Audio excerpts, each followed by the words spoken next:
So, ayun na nga, first time ko kumain ng talaba, guys. Nga pala, dinating nga pala ito ni mama na galing ng Pasig. Naalala niya raw ako dahil lagi ko ito inuulit sa kanya, kaya binilhan niya ako.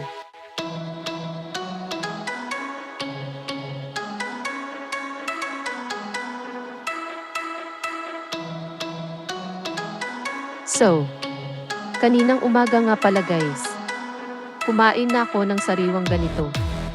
Masarap siya guys. Nilagyan lang ng sukang paombong.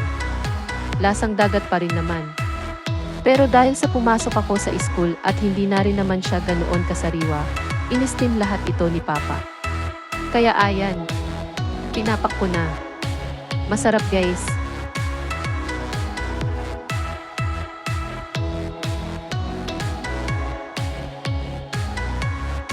Ayun nga pala si Papa, busy nagluluto guys.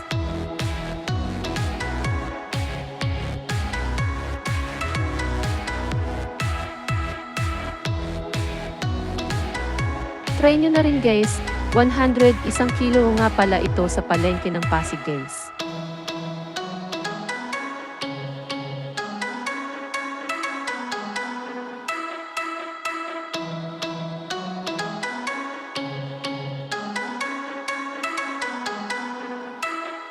Ayan nga.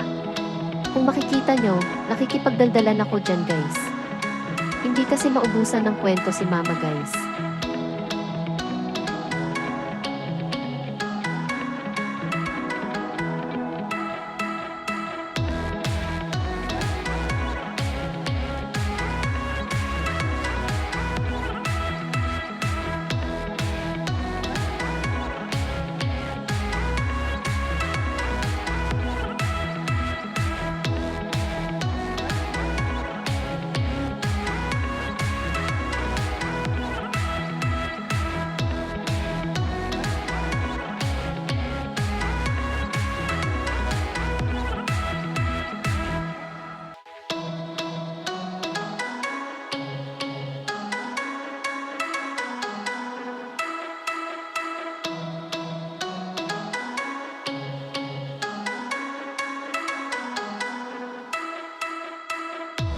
So, ayun na nga guys.